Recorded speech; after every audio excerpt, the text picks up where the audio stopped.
Venga, vamos a meternos de lleno en un tema que es, de verdad, el corazón de la logística y el comercio, la contratación de servicios de transporte. ¿Preparados para dominar todos sus secretos, desde la parte legal hasta la facturación, de una forma clara y directa? Pues vamos allá. Este va a ser nuestro mapa de ruta. Empezaremos viendo por qué el transporte es tan estratégico. Después navegaremos por su marco jurídico, que tiene su miga.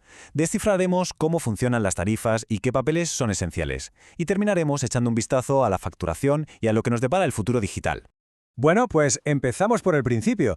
A ver, si lo pensamos fríamente, el transporte parece simple, ¿no? Mover mercancías de un punto A un punto B. Pero la realidad es que es una pieza estratégica clave en todo el engranaje logístico de una empresa. Y su impacto en los costes es brutal.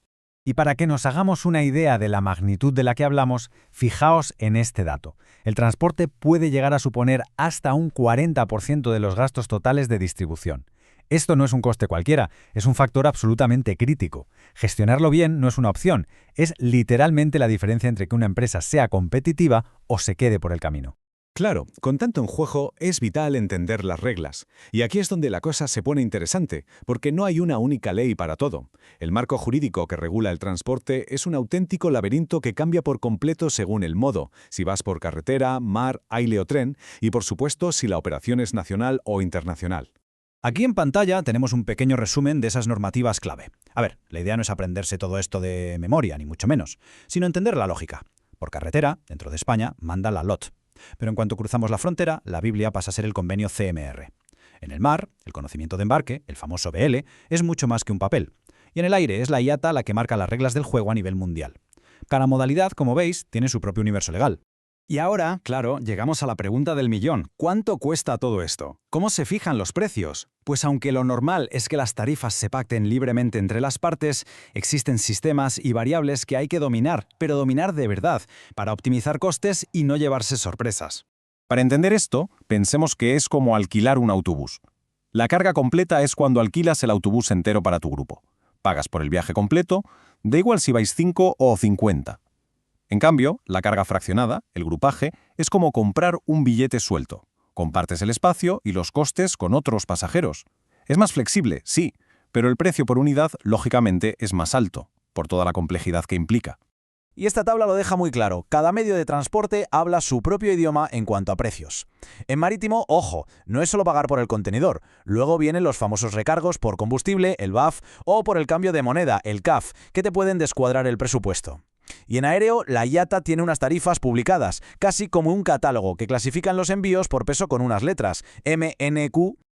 Ahora, atención, porque este es uno de los conceptos más importantes de todos, el peso tarifario. A ver, pregunta rápida, ¿qué pesa más? ¿Un kilo de acero o un kilo de almohadas? Pesan lo mismo, claro, pero ¿qué ocupa más? Las almohadas. Pues para el transportista el volumen es tan importante como el peso. Por eso el precio del envío, el flete, siempre se calcula sobre el valor que sea más alto, o el peso real de la mercancía o su peso volumétrico. Quien entiende esto controla el coste. Venga, vamos a hablar de papeles. El famoso papeleo, que en logística es muchísimo más que simple burocracia.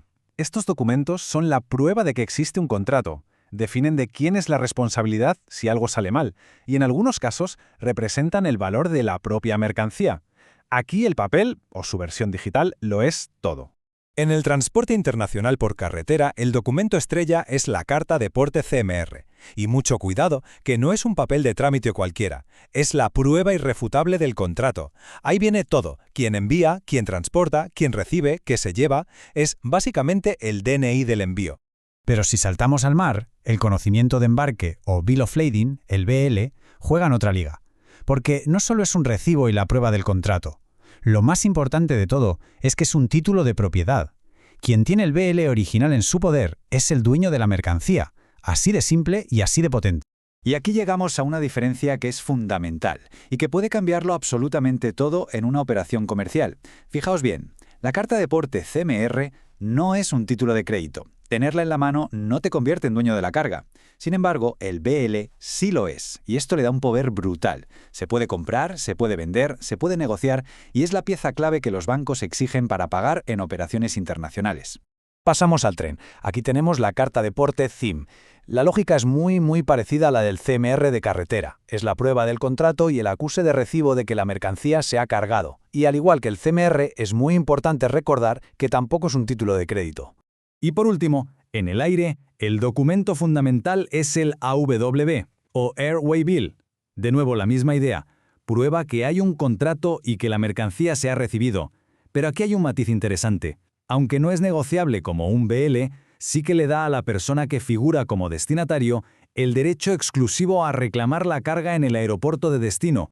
Y ya para ir terminando, nos metemos en la parte más administrativa, pero también en la que mira más al futuro. Cómo se factura correctamente todo esto y la transición, que ya es imparable, hacia un mundo totalmente digital. En España, cuando se habla de facturas, hay una norma que es la Biblia, por así decirlo. Es el Real Decreto 1619/2012. Y este reglamento deja clarísimas todas las obligaciones que debe cumplir cualquier factura. Y, por supuesto, las de los servicios de transporte no son una excepción. ¿Y qué tiene que poner en esa factura para que sea legal, para que sea válida? Pues la ley no deja lugar a dudas. Como vemos, tiene que incluir como mínimo un número y serie que sigan un orden, los datos fiscales completos de quien la emite y de quien la recibe, la descripción del servicio con su base, su tipo de IVA y la cuota, y por supuesto el lugar y la fecha. Que falte uno solo de estos datos la puede invalidar. Y cerramos con esta idea, que lo resume absolutamente todo. Con la llegada de documentos electrónicos como el ECMR, la clave ya no está en un papel guardado en una carpeta. La seguridad jurídica de todo el contrato depende, hoy en día, de tener una trazabilidad digital que sea impecable. Esto no es solo para ir más rápido, es que se ha convertido en el pilar de la logística moderna. La pregunta ya no es si el sector se va a digitalizar, sino a qué velocidad puede adaptarse cada uno a esta nueva realidad para no quedarse fuera de juego.